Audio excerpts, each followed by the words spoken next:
Wewe mjukuu wangu. Sasa huko nyumbani? Nzuri tu. Mbona umekuja bila taarifa? Maana ndio nataka nitoke mimi. Bibi. Niambie mume wangu. Mimi kuna jambo nimekuja kukwambia. Jambo gani hilo tena? Kuhusu wazazi wangu, baba yangu na mama yangu. Yaani kila kukicha na mpaka inafika hatua baba anamshikia mama kisu. Wanafika hatua wanashikiana kisu? Ndio. Mungu wangu. Sasa kutakuwa kuna nini? Mimi nilikaa na baba nikajaribu kuongea naye. Na naona kila siku jambo lile linazidi kuendelea.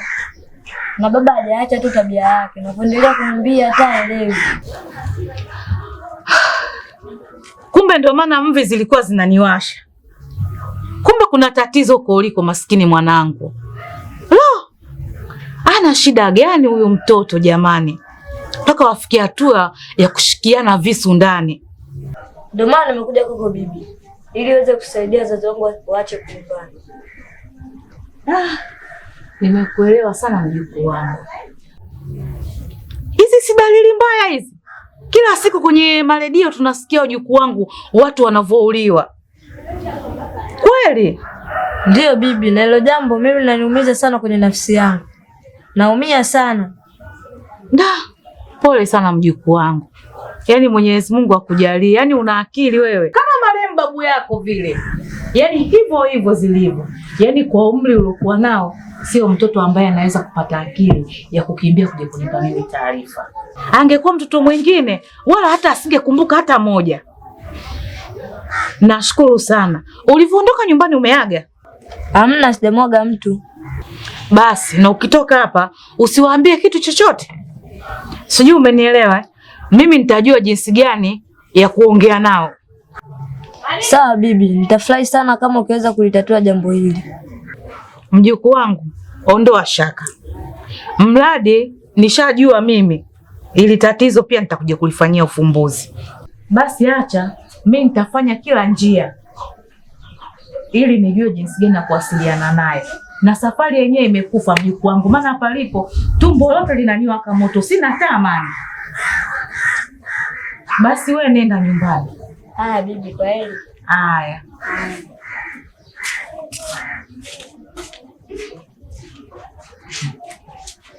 Yaani mtoto huyu. Mwenyezi Mungu aendelee kunikuzia mjukuu wangu. Mungu kampa kipawa kikubwa, yani kampa akili kubwa. Yaani kama marehemu babu yake vile vile.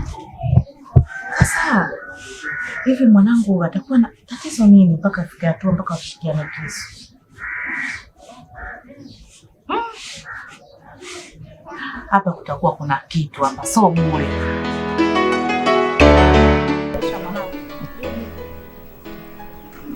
Kama nilivyokupigia simu nilivyokuambia, nimekuita hapa na nia na mazumuni kukuita hapa ili nataka niambie kila kitu. Haya, mimi nataka nijue huko nyumbani kwako kuna nini na kuna kitu gani na kuna mdudu gani aloingia nyumbani kwako sasa hivi kuna waka moto. Kupigana tu. Hebu naambie kwanza sababu kubwa ni nini? Yaani mamangu, sasa nikwambie nini? Shida kubwa mimi na mume wangu ndani hatuna amani. Tangu nipate ujauzito. Mume wangu ananipiga, ananiuliza mimba ya nani? Mimi sielewi, lakini mimba ni ya mume wangu mama. Na maana unataka kuniambia Marama wewe kupata ujauzito ndio sababu ambayo mpaka mume wako anakupiga? Sijui mamangu. Sio kweli. Mbona mmekuza mtoto mkubwa namna ile mpaka sasa hivi? Na maana ujauzito ndio hata kama kukuchukia. Baba Rama akiwa anakuchukia kwa sababu ya ujauzito. Lakini haiwezekani akupige mpaka afike stage akushikie mpaka kisu. Aisha mwanangu. Mficha maradhi kifo muumbua. Na maana mumeo Baba Rama afike kipindi aongee vitu vya ovyo na mpaka akupige kwa sababu hiyo wewe kuwa mjamzito. Mama, kwa nini kudanganya kati wewe ni mama yangu? Nitakudanganya kweli?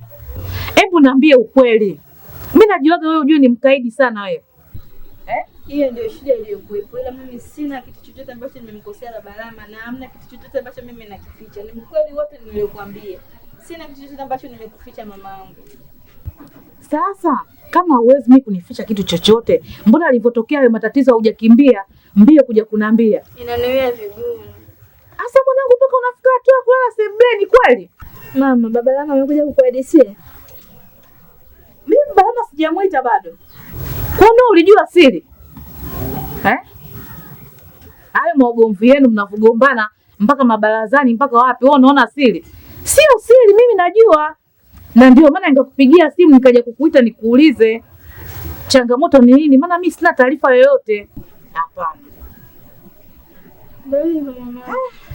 Pole mwanangu. Asante mama. Mimi ndo maana nimekuita. Sasa wewe nenda nyumbani mwanangu, na kuomba jitahidi kuvumilia. Yaani wewe vumilia tu. Hayo ndo maisha ya ndoa. Ndoa zina changamoto zake. Watu tunasikia wanapendana kwa shida na raha, ndo zenyewe hizo. Raha ndo hizo na shida ndo hizo. Wewe vumilia, kaa kimya kama mwanzo ulivyokuwa hujaniambia chochote. Ila mimi nikikupigia simu moja tu, naomba uje haraka sana iwezekanavyo. Sijui unanielewa? Tumeelewana? Sawa mama, nimekuelewa. Nitafanyia kazi wito wako. Nitasikiliza. Tunaelewana? Nimekuelewa mama. Haya, sawa.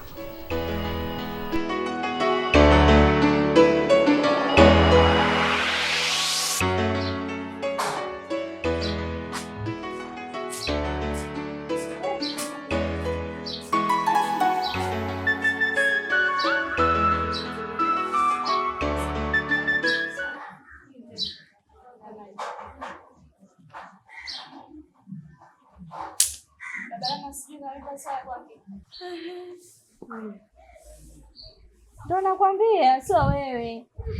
Unaanza kunitisha mimi mzee. Kimetokea nini mpaka tu? Yaani mimi sielewi. Yaani chenga tu ile siku amenibananisha na niza mimba ya nani? Paka ananipigia. Yaani imefikia stage ananishikia kisu.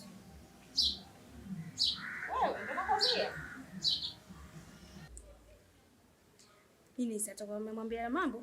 Yule mchepuko wako. Kwa atakumaanisha Nobi ndio amemwambia baba Lama? Ndio, atakuwa nani? Kwa atakumaanisha Nobi ndio kamwambia mume wangu. Ndio. Hawezi. Wewe mimi. Jamani. Kwa mimi mambo yako yote najua siri zako, leo nikamwambia mambo. Mama ulivyoanza sikusema shoga yangu. Basi au tuachane nayo. Unanisaidiaje? Maana hili zito kwangu. Sasa tena litulia wapi? Unataka nisaidie shoga yangu, uko tayari? Nipo tayari shoga yangu, siko tayari ningekuja hapa. Sio uje hivi malize hivi shoga yangu, mimi na mtaalamu wangu mmoja hivi. Tumuoa yule bwana wako. Mtaalamu kivipi? Si mambo ya hivi shoga yangu. Upande wa pili hivi.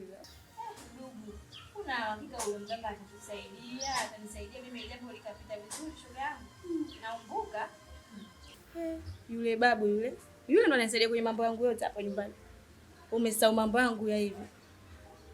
Nakumbuka shoga yangu, yaani ukinisaidia nitashukuru sana.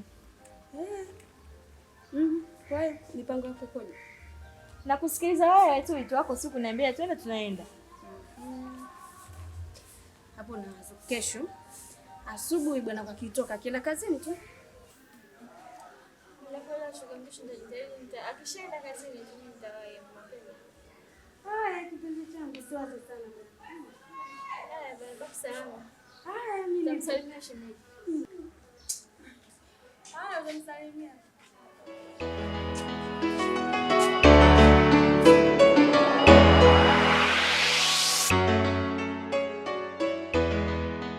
Jomba, mimi nimekuja kwako. Na nimekuja kwako nina changamoto. Changamoto kubwa tu. Nina changamoto ambazo ni kubwa sana katika ndoa yangu. Jomba, mke wangu amebadilika. Na sio amebadilika, alipofikia ni pabaya. Nasema pabaya kwa sababu ndoa yangu sasa hivi naiona chungu. Najuta kwa nini nilioa. Ndio mjomba, mke wangu ni mjamzito, lakini ule ujauzito sio wa kwangu.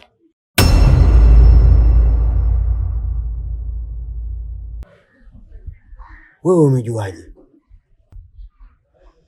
Mpaka nimekuja kwako mjomba, maana yake kwamba nimeshachunguza. Nimechunguza na katika kuchunguza kwangu nina uhakika 100%. Mjomba, ujue usikurupuke hivi vitu bwana, usije ukakurupuka kabisa.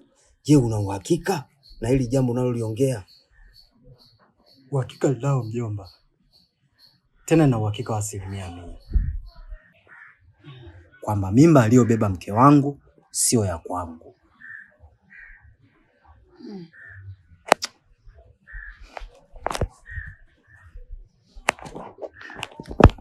Sawa mjomba. Je, mjomba,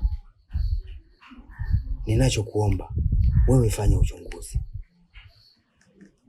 Ukishajua, kwanza unamjua huyu kijana aliyempa mimba mke wako?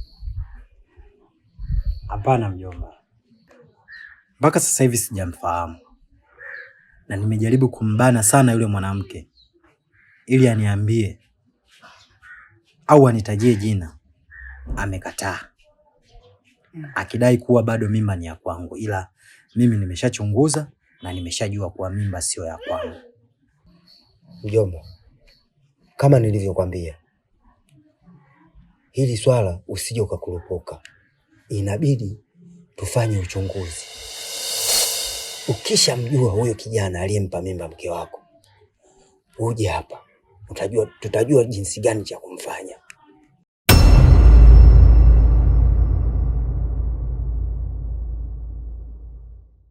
Sijui umenielewa mjomba? Sawa mjomba. Sijui umenielewa? Mimi nimekuelewa. Usije ukakaa unalialia tu mjomba. Nilishakwambia hawa wanawake mjomba, ndio maana tumeambiwa tuishi nao kwa akili. Wewe mtoto wa kiume, jikaze mjomba, usikae ukilialia tu. Sijui umenielewa mjomba? Mimi nimekuelewa mjomba. Nimekuelewa sana. Nitajitahidi juu ya hilo. Lakini mke wangu mimi nilikuwa nampenda sana. Sana. Nimeacha vitu vingi kwa ajili yake. Wewe mwenyewe unajua mjomba, mimi nilikuwa kijana wa aina gani mpaka nimechukua jukumu la kumuoa. Yeye ndo alonishauri mimi kipindi tumemzaa Rama, akasema tumwache kwanza Rama akue. Kumbe yeye maskini anafanya vitu vyake. Basi acha nikuache mjomba, mimi nilikuja kwa ajili ya hilo. Basi tutaendelea kuwasiliana mjomba. Sawa mjomba.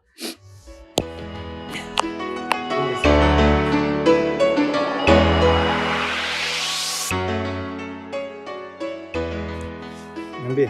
Poa. Hebu. Hata sio kwema. Kwa nini?